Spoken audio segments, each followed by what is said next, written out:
Ве поздравувам сите и ви посакувам Божи благослов. Денес сме малку во помал број, нели? Но сепак радосни. Од каде потекнува нашата радост? Од овој свет? Не, овој свет нуди само разочарување.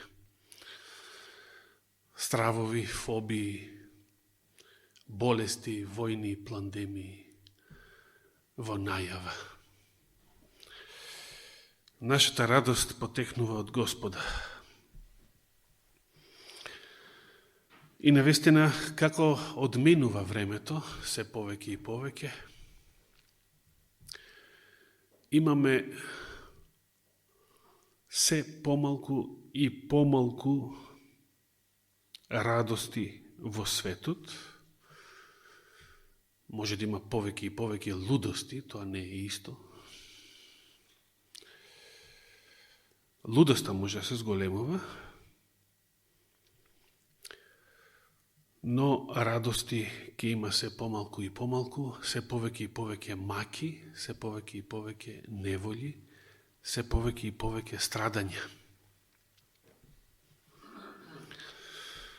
И тоа не е чудно, бидејќи се ближиме кон крајот.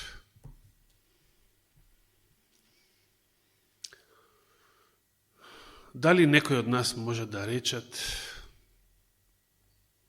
заедно со Соломона, дека веќе настапиле деновите во нашиот живот, за кои што ќе речеме дека не ми се мили.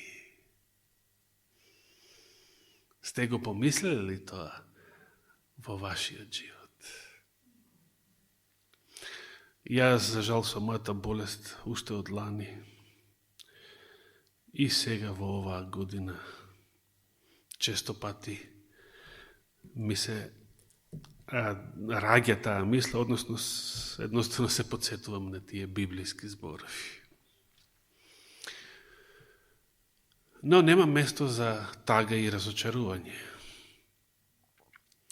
Така да, ја би го охрабрил брат Зоран на следното прашање, како е да се биде стар, не само од своите деца, од било кој помлад во иднина, да одговори со не знам, бидејќи се уште не наполнив 600 години живот. Од кога библиски почнува староста. Значи, младоста трае до 300 години, помеѓу 300 и 600 години е средовечност, така. И тоа само значи дека ние умираме млади. Значи, никој од нас не може да каже како е да се биде стар.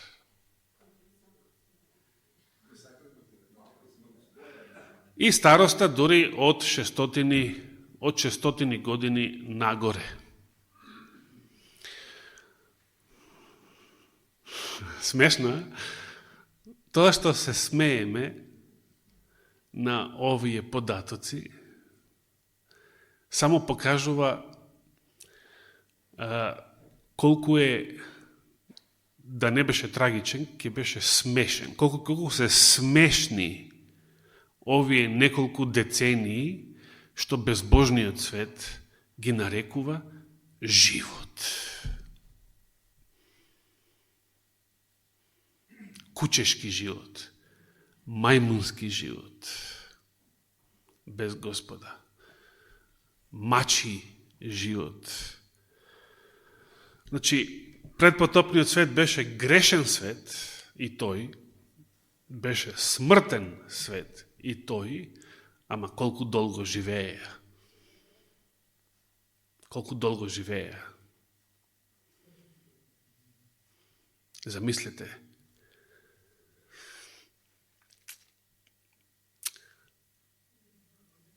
Колку...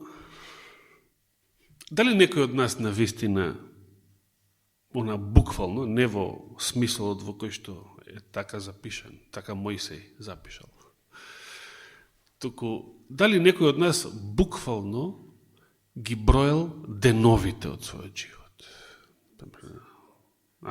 Тоа е деновите на служење на воениот рок. Дали некој од вас знае денес кој ден од животот ви е? По бројка. Зашто? Бидејќи никој тоа не го направил така. Никој со тоа, што би рекле, не се замара. Јас прво би сакал да му заблагодарам на Господа, што за разлика од многу млади луѓе денес, кои што се веќе во гроб, само трајче да го слушате, бидејќи он често ми се јавува секој ден скоро по телефон. Какви све случаи има во болница? Тинејџери, 20 годишњаци. Умираат. Ако трајче има работа со некој од нив, значи тие дошле како мртви тела кај него на работа. Деца. Браточет Милани умре на 49 години. Жена и 3 деца остави позади себе. Мајка му го преживеа само за 6 месеци и таа почина летоска. Јас порано велев дека моите генерации нема да доживееме 70-80 години. Се сомневав. Претпоставував дека според начинот на кој што сме живееле уште од детството навака, дека ние не сме толку здрави. Времето ќе покаже. Еве, јас сакам да му заблагодарам на Господа што во понеделникот наполнив и јас половина век. И баш во понеделникот, баш во понеделникот, за понеделникот се погодија тие зборови во библиската полка. Псалм 90, 12. Учине да ги броиме деновите од нашиот живот, за да стекнеме срце мудро.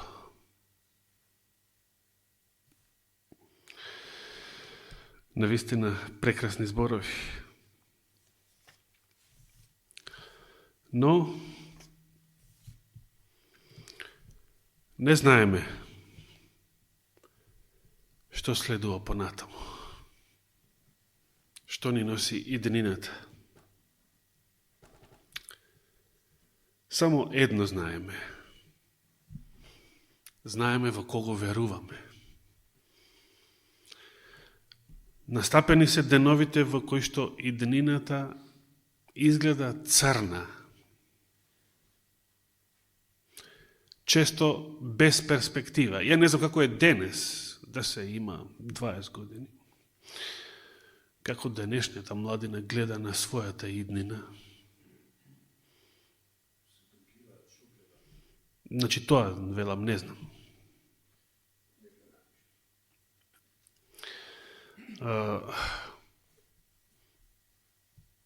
Се сеќавам како и сите ние во младоста бевме со многу планови, со многу желби, со многу амбиции, со многу перспектива, сето тоа сега го нема. И како што напиша пастор Перозо деновиве на својот Facebook профил, вели староста те прави понизен. Не напиша староста, животот те прави понизен. Како одминуваат годините, те прави понизен. Нема повеќе големи амбиции, нема повеќе големи планови, големи желби. Но знаете што? Во сето тоа има една радосна вест. Такви Господ не сака. Сите разочарувања, сите неволји, сето онаш болести, сето она што не понизува, што не приземјува, сето тоа не прави понизни, какви што Господ сака. Значи, не носи во позиција во која што Господ може да не допре. Како што е и напишено. Што му напише на апостола Павла, да се подсетиме, што Господ му рече, а тој го напише во второто послание до Коринтијаните, да отвориме таму.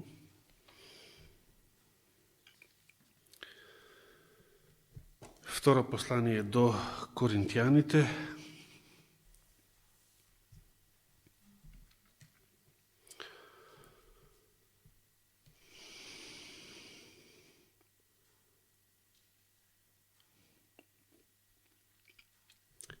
што доживеа апостол Павле во својот живот?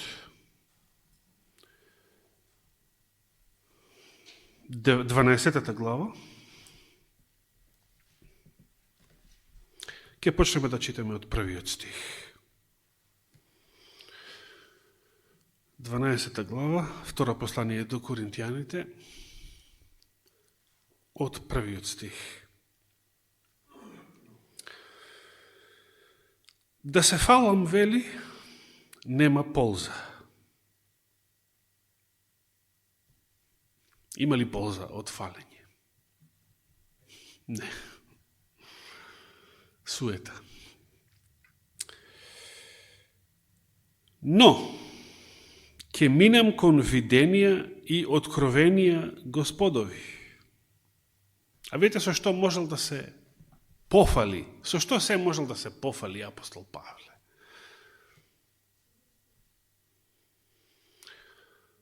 Значи, во младоста бил, што би рекле, во светот многу успешен човек. Уште пред 30-та година, учен, школован, млад рабин, кој што заради своите високи дострели, таленти, перспектива, станал член на Синедрионот, највисокото управно тело на еврејскиот народ во Ерусалим. И од сето тоа, откако пошол по Христа, од сето тоа се откажал. Сето тоа го загубил, бидејќи кога ќе појдеш по Христа, нешто ќе те чини тоа. Не може ништо да не загубиш. Го биреш Христа, а тоа значи од некои работи се откажуваш. И после тоа што доживеал? Станал Христов апостол? Големи откровенија, читаме тука. Нешто со што необични верници, обични проповедници, мисионери, ретко кој може да се пофали, дека доживеал откровенија Господови. Меѓутоа, многу страдања, многу маки, многу ќотеци, каменување, па дури и болест во сето тоа. Знам, вели, еден човек во Христа, мисли на себе си, но за да не се фали, зборува во трето лице. Знам еден човек во Христа кој пред 14 години, со тело ли не знам, без тело ли не знам, Бог знае, беше грабнат и однесен до третото небо. Каде е ова? Кај што ни Илон Маск, ни НАСА не можат да стигнат. Тоа е се што можам со сигурност да кажам. Каде е? Да, тие домашчињата не можат, па се. И знам дека тој човек со тело ли или без тело не знам, Бог знае, беше грабнат и однесен во рајот,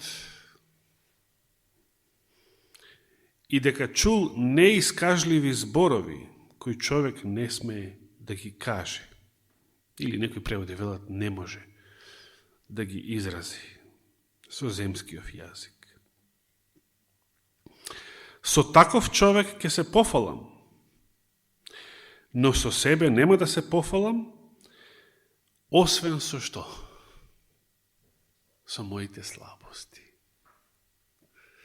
Видите, полани држав проповед базирана на старозаветните зборови.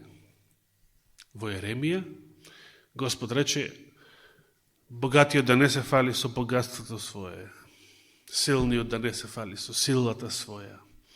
Туку со што да се фалиме? Со тоа што кој се фали, да се фали со тоа што ме познава мене, да се фалиме со името Господово, бидејќи со името Господово единствено можеме да победиме.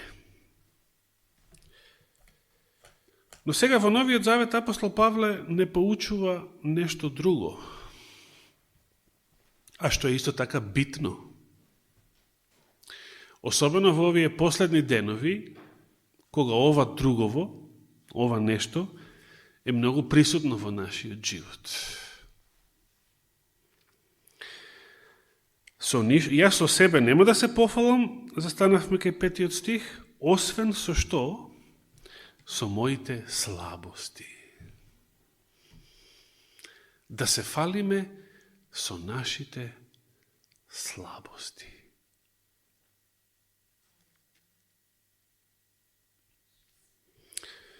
Како ви звучи ова?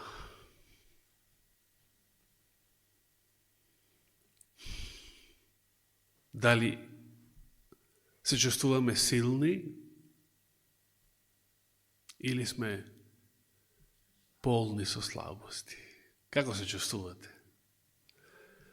Не прашувам како се чувствувавме порано во животот. Во некоја младост. Како се чувствуваме сега? Силни или слаби? И Павле вели, ќе се фалам со своите слабости.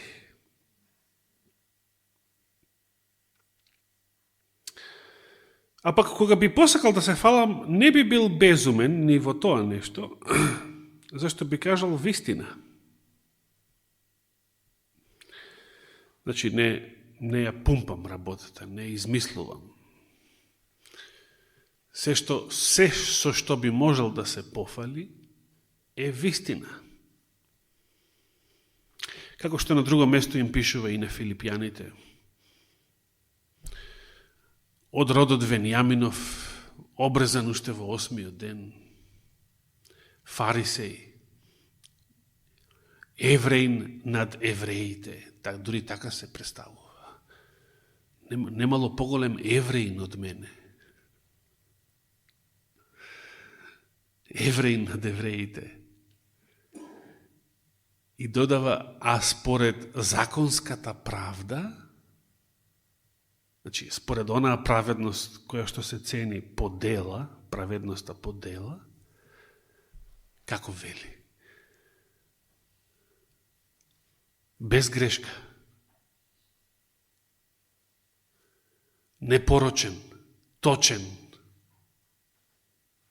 Ама според таа законска праведност.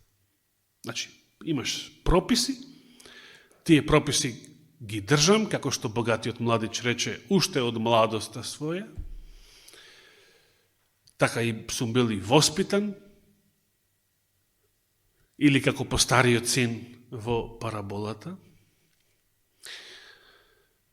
Безпрекорен. Во законската правда безпрекорен. Но според онаа друга правда, во споредба со Христовата, со Божијата правда и светост, дури се почувствувал несреќен човек, мизерен човек. безнадежен човек.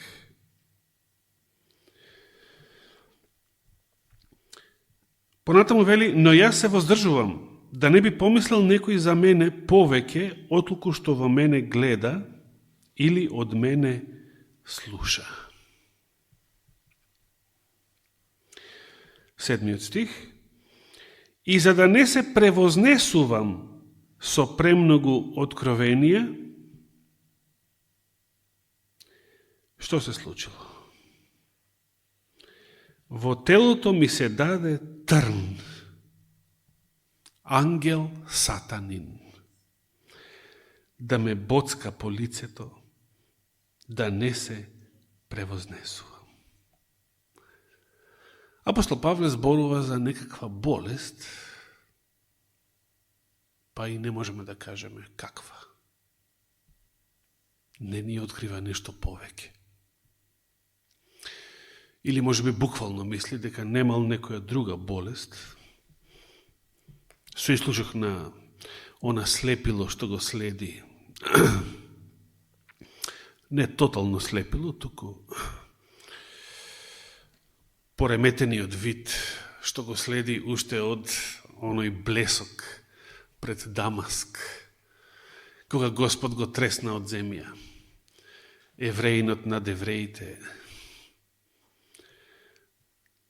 Ја тресна од земја сета негова правда и сета негова слава, за да го понизи, до тој степен да го понизи, за да може да му се открие и да може да го обрати и да го спаси. Или пак навистина Господ дозволил да биде мачен од некој ангел сатанин, како што тука вели. Само со една цел, да не се превознесува.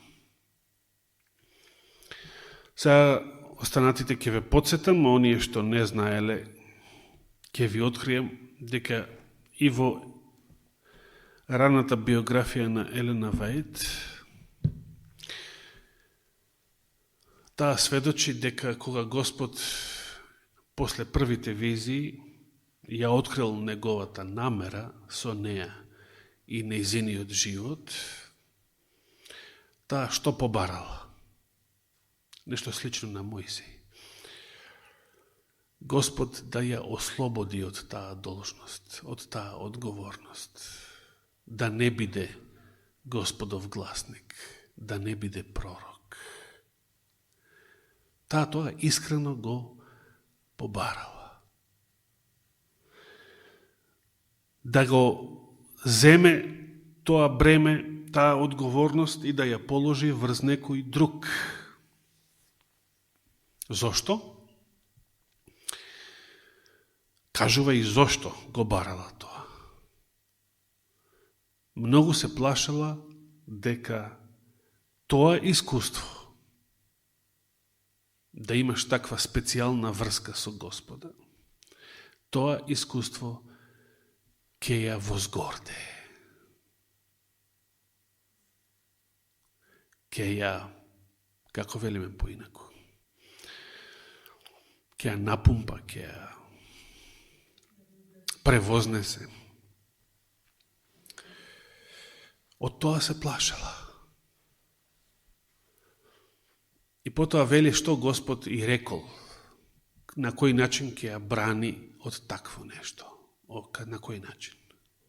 Со болест. Секогаш кога ќе се наоѓаш во таква опасност, да се превознесеш, да се возгордееш,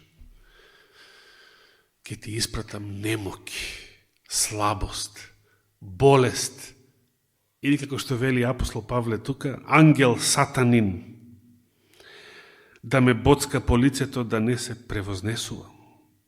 И сега тоа не било нешто пријатно. Тоа не било нешто пријатно.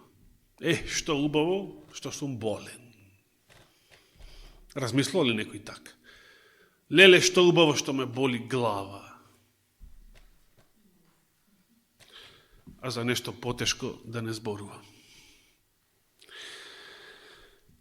И ова искуство на апостол Павле не било нешто пријатно. 8 стих вели, затоа 3 пати го молев Господ, тоа да го отстрани од мене. 3 пати го молев Господ да го отстрани тоа од мене. Шо да отстрани? Тоа боцкањето. Трнот.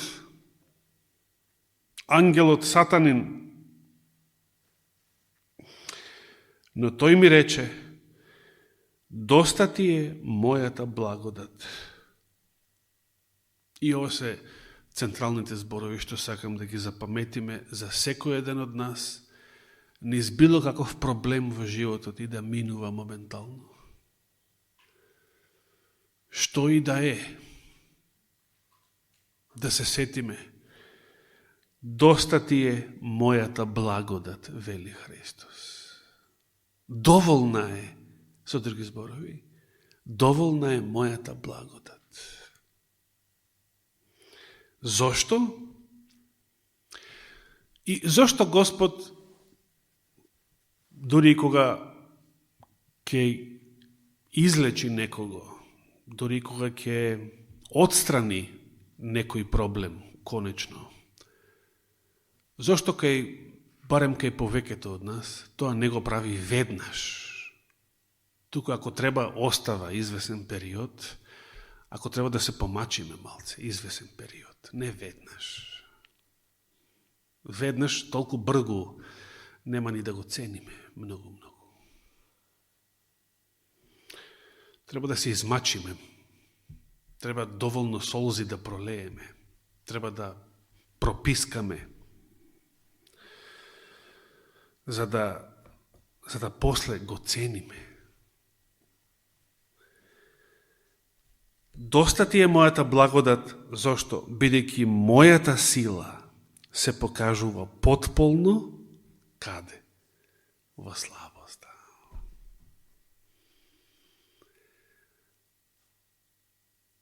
Како да се фалиме со нашите слабости, со нашите маки, со нашите неволи?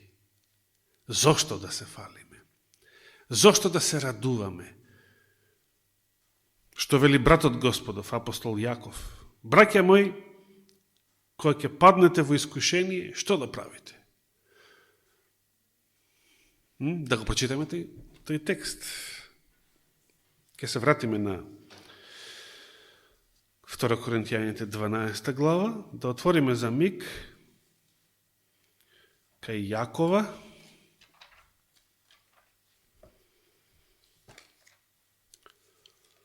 Што да правиме кога ќе паднеме во искушение? Се сеќавате ли?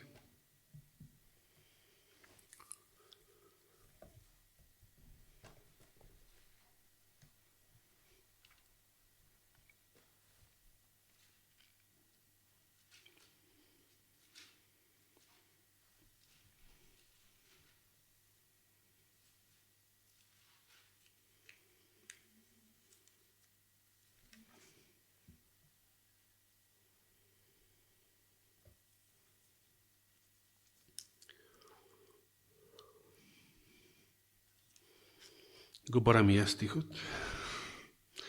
Не ми беше планиран овој.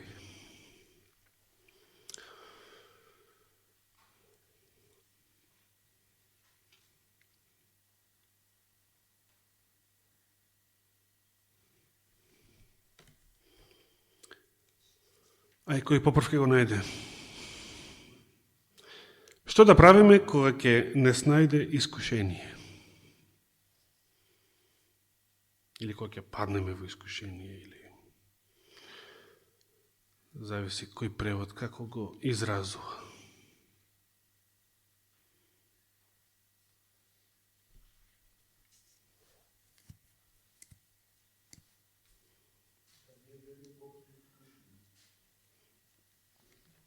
Кај го најде тоа?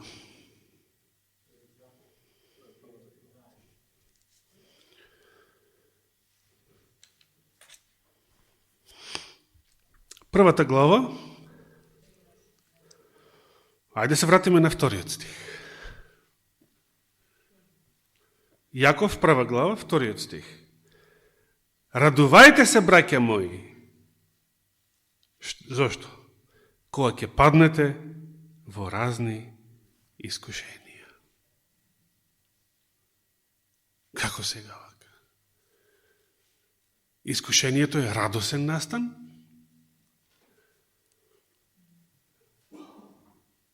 Се сеќавате испит на факултет или писмена работа по математика во школа? Радосно било тој ден, тоа утро да се оди на факултет? Стресно. На училиште? Ужас, језа некоја. Ја се сеќавам уште во осмолетка, така кој ќе помине недела после ручек, така кој ќе фаќа, уште попладне, уште е недела, тука почнува една језа да те фаќа. Уште во недела.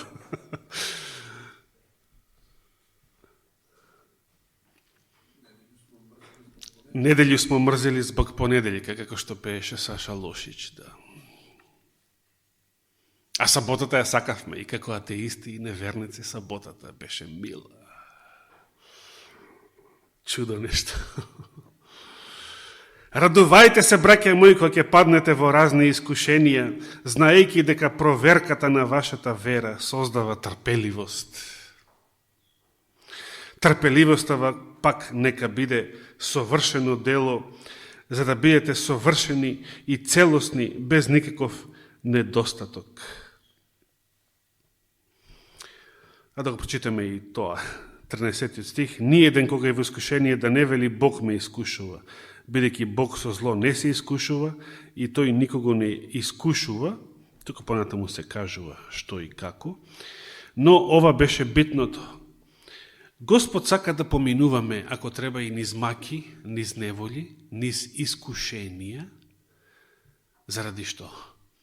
Да изградиме трпеливост, значи, тогаш да не роптаме, тогаш да не се буниме, да не кукаме, туку да изградиме совршена трпеливост и бидејќи на тој начин се гради нашиот карактер. Некако поинаку не се гради.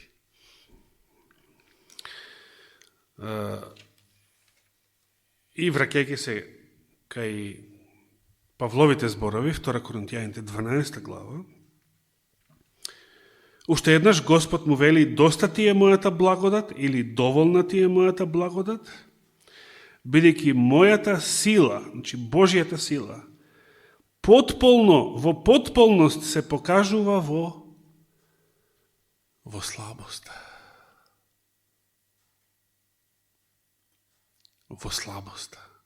Значи, тогаш кога сме слаби, когаш сме немокни,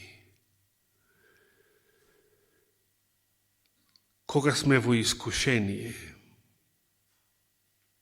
кога сме во зорт, како поинаку да го наречеме, баш тогаш треба да се радувам, баш тогаш треба да се охрабрам. Зошто? Бидејќи само тогаш и во таква ситуација може да се пројави во мене Божјата сила. Само тогаш се покажува Божјата сила. И тогаш се покажува, значи, во слабоста, не дека не може да се покаже во поинакви ситуации, имаме искуства и за поинакви ситуации, но тогаш во слабоста Божјата сила како се покажува? Ова се Христови зборови. Христос ова му го вели на Павла. Во слабоста мојата сила се покажува потполно, целосно, совршено. И апостол Павле го сватил. Затоа со многу поголема радост ќе се фалам со своите слабости. Зошто? За да се всели во мене силата Христова. Ова е шансата. Не понизи животот. Не доведе животот на ова дередже.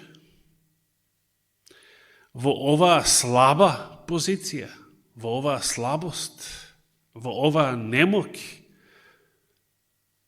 Тоа не е случајно. Господ тоа го предвидел. И Господ сакал да се најдеме во оваа позиција. Да се радуваме тогаш, браќи и сестри.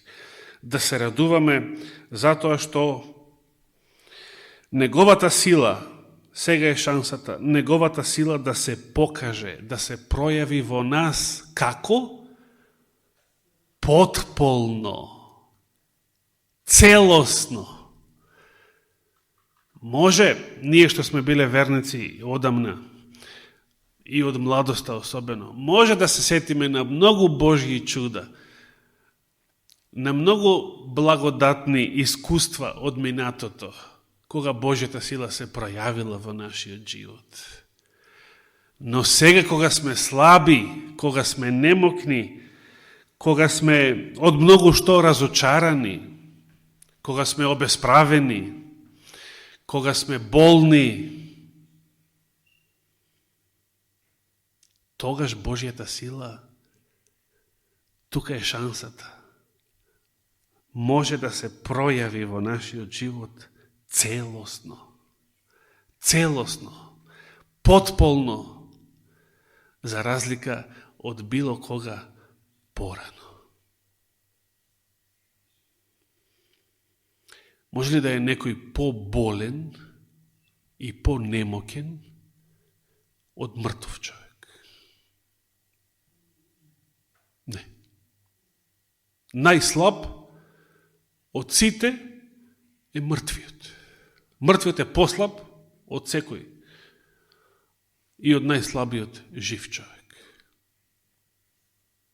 Затоа и напиша мудриот Соломон: живото куче, живиот пес е подобар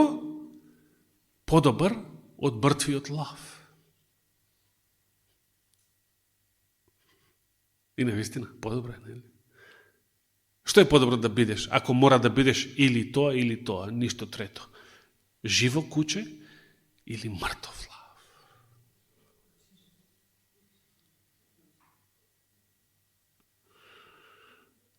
Мудро, нели?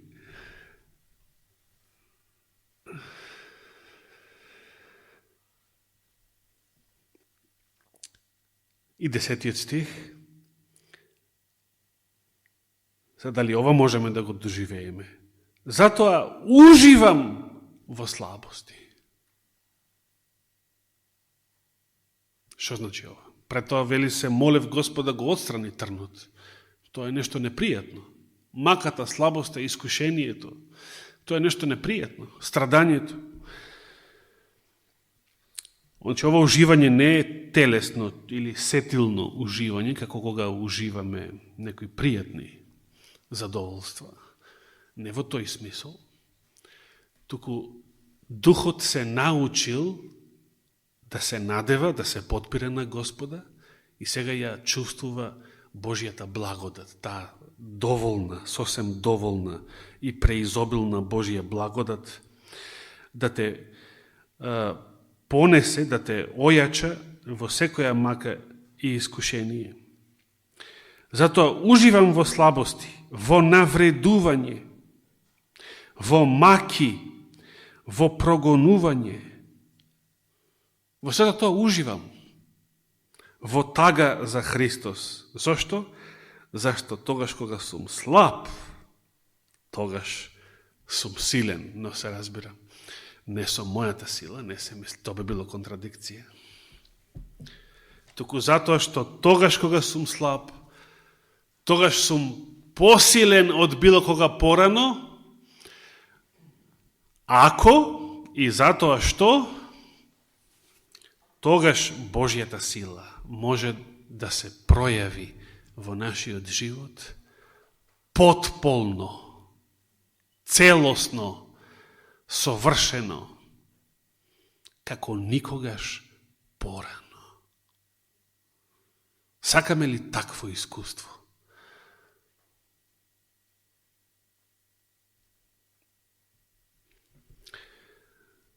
Такво искуство сакале ли некеле, за да бидеме, ако бидеме и понатаму живи на земјава, единствено такво искуство ќе ни треба за настаните кои што кои што следат, кои што престојат. Јас за ова сабота имав подготвено малку подолга листа на информации за тоа што се случува и што се подготвува во светот за ова пролет, да не речем оваа годината, до крајот на годината има многу време, уште за оваа пролет, но ако не го кажав ова, таквите информации се плашам дека ќе беа многу по-разочарувачки, многу по-црни, поразителни, страшни, можеби за некого, депресивни и така натаму. Па ете, ја решив само со охрабрувањето од Словото Божјо за денес да завршам. А ако даде Господ живот и здравие, следната сабота да продолжиме. Нека му е фала и слава вечно. Амин.